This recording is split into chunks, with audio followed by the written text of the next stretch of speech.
आप लोगों ने देखा कि पिछली रात से जहां पर पुलिस और बाकी फोर्सेस मिलकर के एक ऑपरेशन कर रही थी, जो ऑपरेशन कुछ अर्सा पहले कल्मिनेट हो चुका है, मुकम्मल हो चुका है।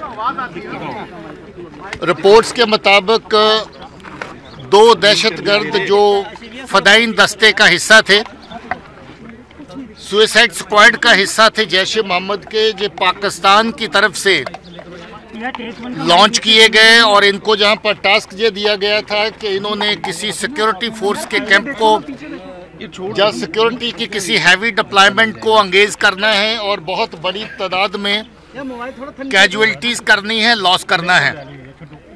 ये इत्तला जम्मू कश्मीर पुलिस को अपनी एजेंसीज के साथ मिलकर के रात को मिली, जिसकी बुनियाद पर जो ऑपरेशन लॉन्च किया गया, जिसमें सीएसएफ, सीआरपीएफ और आर्मी की टुकड़ियां भी पुलिस के साथ थी। रात भर ये ऑपरेशन चलता रहा।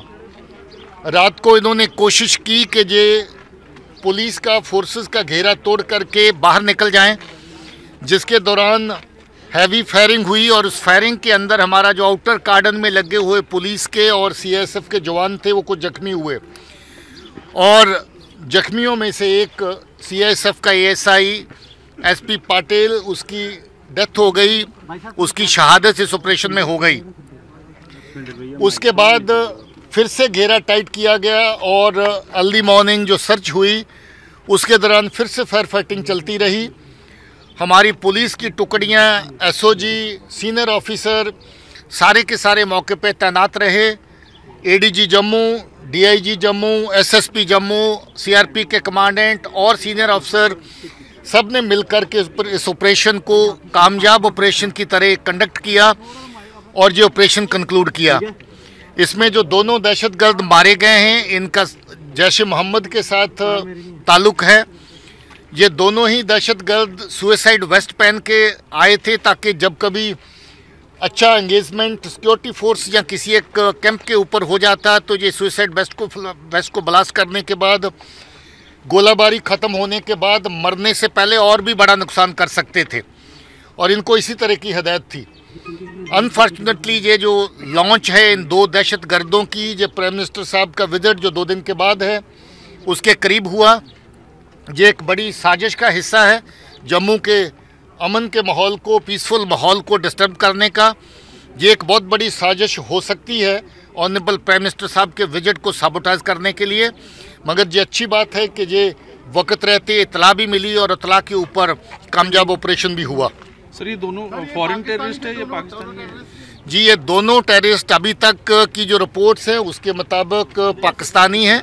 बाकी इनकी फर्दर वेरिफिकेशन करेंगे, मगर रिपोर्ट्स की बुनियाद पर ये कह सकते हैं कि ये दोनों दहशतगर्द पाकिस्तान के रहने वाले हैं। इन्फिल्ट्रेशन लग रही है और क्या लगता है कि प्राइम मिनिस्टर की जो रैली है उसको टारगेट करने का भी कोशिश कर सकते थे? देखिए, ये लगता है कि फ्रेश इन्फिल्ट्रेशन है, क्योंकि जो इतला हमारे पास अवेलेबल है उसके मुताबिक इनकी को पुरानी जहाँ की हिस्ट्री नहीं है और जिस तरीके का इनका जहाँ पर लॉन्च हुआ और इमीडिएटली रात को कहीं इनको लॉन्च करके अटैक करने की प्रक्रिया जिसको जो चालू हो चुकी थी लगभग इनकी तरफ से, और जिसको इस ऑपरेशन के दौरान जो है वो निस्तो नबूद किया गया, समाप्त किया गया, ख़त्म किया गया। मुझे लगता है कि ये फ्रेश इन्फिल्ट्रेशन है। मैंने पहले ही कहा है कि अगर ये किसी सिक्योरिटी फोर्स के कैंप को या बड़ी डिप्लॉयमेंट को एंगेज करते थे, इस वक्त हम लोग अपनी तैयारी कर रहे हैं एक बहुत बड़े फंक्शन के लिए, प्राइम मिनिस्टर साहब के विजिट के लिए, तो ये डेफिनेटली उस विजिट के साथ जोड़ के उसको साबोटाइज करने का भी एक साजिश है। सर, क्या क्या एमुनिशन और कुछ वहाँ से काफ़ी बड़ी तादाद में मिला है एमुनिशन। इनका 2 लोग थे मगर वेपन 3 मिले हैं, ग्रेनेड काफ़ी मिले हैं। रात को इन्होंने कुछ ग्रेनेड राइफल के जरिए से भी फेंके, जिससे सुबह वाले फायरिंग के दौरान और लोग जख्मी हुए। उसके अलावा इनके पास खाने पीने का सामान भी है, कोई एनर्जी ड्रिंक्स हैं, कुछ दवाइयाँ हैं।